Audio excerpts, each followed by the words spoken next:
আমরা মুসলমানরা বুঝি না, আমরা বোনের হক, স্ত্রীর হক, স্বামীর হক, মায়ের হক মেরে দিয়ে ওজনে কম দিয়ে হজ উমরা করি। ভাই লাভ নেই, জীবনে হজ করবেন না, মসজিদে 1 টাকা দেবেন না, কিন্তু বোনের 20 টাকা দিয়ে দেন, বউয়ের 20 টাকা দিয়ে দেন, মায়ের 20 টাকা দিয়ে দেন, ইনশাআল্লাহ আপনি আল্লাহর ওলি হয়ে যেতে পারবেন। হুজুরে 2000 হাদিয়া দিলেন, যদি আল্লাহকে খুশি করতে দেন নফল দান, আর হুজুরের নেক নজরের জন্য দেন শিরিক। আর আপনি এই দানটা নফল, আর আপনার বউয়ের পাওনা, বোনের পাওনা, ভাইয়ের পাওনা এটা ফরজ। কাজেই সবসময় মনে রাখবেন আল্লাহ মায়ের চেয়ে আপন। মা সহজেই মাফ করে, ঠিক না? ভাই বোনকে সহজে মাফ করে।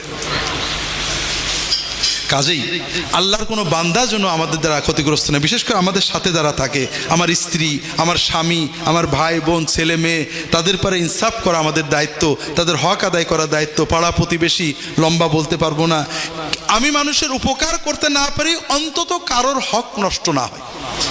2 নম্বর, সাধ্য হলে মানুষের উপকার করা। তাহাজ্জুদের নামাজ পড়ার চেয়েও মানুষের উপকার করার সওয়াব অনেক বেশি। এগুলো করবেন। বেশি লম্বা আর বলতে পারবো না, ছোট্ট ছোট্ট কয়েকটা আমল বলবো। একটা আমল খুব কঠিন, দেখেন পারেন কিনা। আপনারা জানেন মানুষে মানুষে, মুসলমানে মুসলমানে হিংসা করা আল্লাহর ফরজ ইবাদত, ঠিক না ভাই? নবীর সুন্নত তো। এই মসজিদে ফজরের নামাজের জামাতে অল্প মুসল্লি আসে না? একজন জামাত, একজন তবলিগ, একজন চরমোনায়, একজন ফুরফুরা, একজন কওমি, একজন আলী, এরকম না? এরাই তো জামাতে নামাজ পড়ে। এরা পরস্পরে ভালোবাসে না একটু? হ্যাঁ, তাহলে বোঝা গেল যে এই গ্রামের সবচেয়ে দিনদার মানুষেরা যে কাজটা করে সেটা নিশ্চয় আল্লাহর কোনো ভালো ইবাদত। ভালো ইবাদত না? শোনেন, শয়তান তো মানুষের জাহান্নামে নেবে মদ দিয়ে, জেনা দিয়ে, ব্যভিচার দিয়ে, কিন্তু আল্লাহর যারা ভালো বান্দা, মদ খাবে না, আকাম করবে না, বিড়ি খাবে না, সিগারেট খাবে না, দাড়ি সাজবে না, নামাজ কাজা করবে না, জান্নাতে যাওয়ার জন্য কোট করে বসে আছে, এই রকম বান্দাদের কি শয়তান জাহান্নামে নেওয়ার চেষ্টা করবে? করবে না? কি করবে? ওরা তো মদও খাবে না, ওরা নামাজ কাজা করবে না, দাড়িও ছাটবে না, কি করে নেবে? এই জান্নাত পাগল মানুষদেরকে দোজখে নেওয়ার জন্য শয়তানের 3টে অস্ত্র আছে: শিরিক, বিদআত আর হিংসা। শিরিক বিদআতের কথা এখন আর বলবো না, হিংসাটা শোনেন। হিংসা মদ খাওয়ার মতো একটা হারাম কাজ। কোনো মুসলমানকে দুশ্মন মনে করা, তাকে শত্রু মনে করা মদ খাওয়ার মতো হারাম কাজ। এটাকে বুগদ বলে আরবিতে। তবে মদ খেলে একটা গুনাহ হয়, আর হিংসা বিদ্বেষে গুনাহ তো গুনাহ হয়, নেক আমল পুড়ে পুড়ে ছাই হয়ে যায়। তাহলে শয়তানের কোনটাই লাভ বেশি? হ্যাঁ, এই জন্য যাদের নেক আমল নেই তাদের হিংসা কম। দেখবেন নাচ গান করে, সিনেমা করে, কিন্তু এত হিংসা করে না।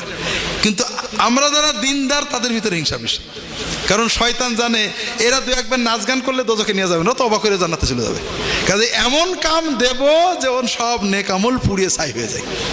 তো ভাইরা, হিংসা শিক্ষা হয় 2 দল মানুষ। এক দল হলো রাজনৈতিক নেতারা, তাদের স্বার্থটা কি? ক্ষমতায় যাওয়া, ঠিক না? তারা ক্ষমতায় যাওয়ার জন্য আমাদেরকে কি শিখায়? ও দেশের দুশ্মন, ও স্বাধীনতার দুশ্মন, ও জাতির দুশ্মন, ওর দুর্বিন, ওর মার ধর, এগুলো, ঠিক না? আর এক শ্রেণীয় হিংসা শিখাইছিল হুজুররা। কি স্বার্থে? মুরিদ, মহব্বত, ভক্ত ঠেকানোর স্বার্থে। তা আমরা রাজনীতিও করব, হুজুরদের কাছেও যাবো। আমি কোনো হুজুরের খারাপ বলছি না, তবে আপনার একটা পরামর্শ দিচ্ছি। আমার কথাই, রাজনীতিবিদের কথাই নিজের মনে হিংসা আনবেন না। হুজুরদের কাছে যেতে হবে, উপায় নেই। তবে হুজুর যদি হিংসার কথা বলে, আল্লাহ হুজুর যা বোঝে বোঝে, আমিও তো বুঝি শুধু নে, তোমার নবীর সব উম্মতের আমি ভালোবাসি। কথা বোঝেননি? আল্লাহর প্রিয় সবচেয়ে বড় ইবাদত হলো যে আপনি আল্লাহর দিকে তাকিয়ে, নবীজি সাল্লাল্লাহু আলাইহি ওয়াসাল্লামের দিকে তাকিয়ে, যে অন্তত লা ইলাহা ইল্লাল্লাহ বলেছে, মুহাম্মাদুর রাসূলুল্লাহ বলেছে, আল্লাহ আল্লাহ রাসূলকে মানে, অস্বীকার করার মতো কিছু করেনি, এরকম সকল ইমানদারকে আপনার ভাইয়ের মতো, আপন ভাইয়ের মতো, রক্তের ভাইয়ের মতো তাকে ভালোবাসবেন, তার জন্য দোয়া করবেন।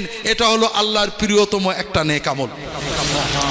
যখন আপনার এই অন্তরের ভালোবাসাটা আল্লাহর জন্য হবে, আলেম উলামা সব আলেম, আল্লাহ আমি অত বুঝি নে, অমুক হুজুর দিনের কথা বলে, অমুক হুজুর দিনের কথা বলে, হুজুর অমুকের অমুকটা ভালো লাগে না, আল্লাহ তোমার নবীর সুন্নত দেখে সবাইকে ভালোবাসি, সব আলেমকে তুমি হেদায়েত করে দাও, সব মুসলমানকে হেদায়েত করে দাও।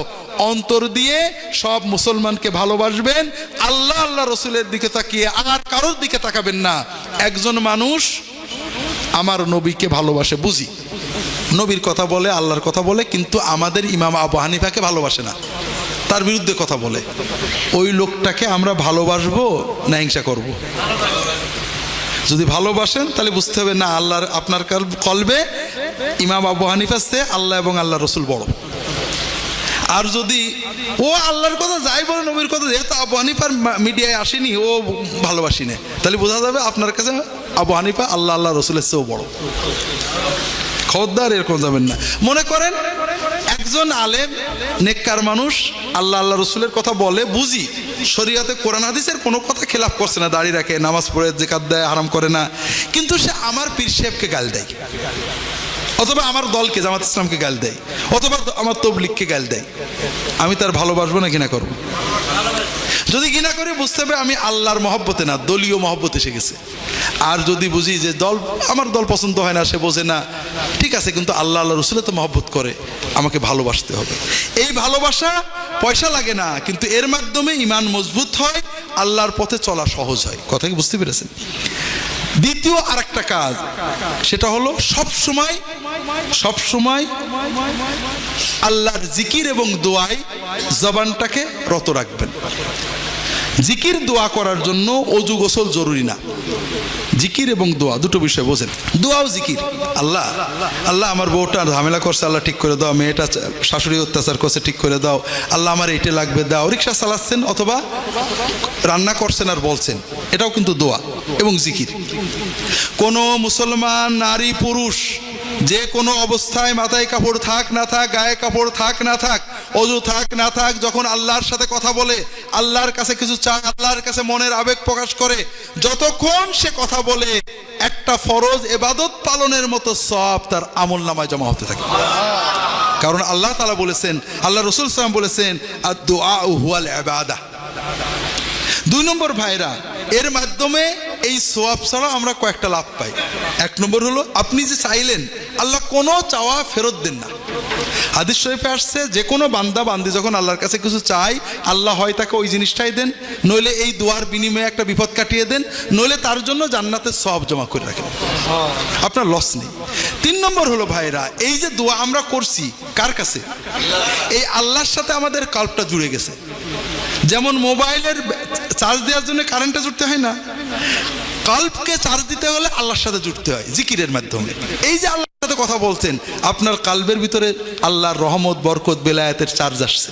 আপনি যতক্ষণ দোয়া করতে থাকবেন, কলব শক্তি পাবে। এই জিকিরের মাধ্যমে আপনার অন্তরের ভিতরে গুনার প্রতি ঘৃণা আসবে, নেক আমলের প্রতি মহব্বত বাড়তে থাকবে। কথা কি বুঝতে পেরেছেন?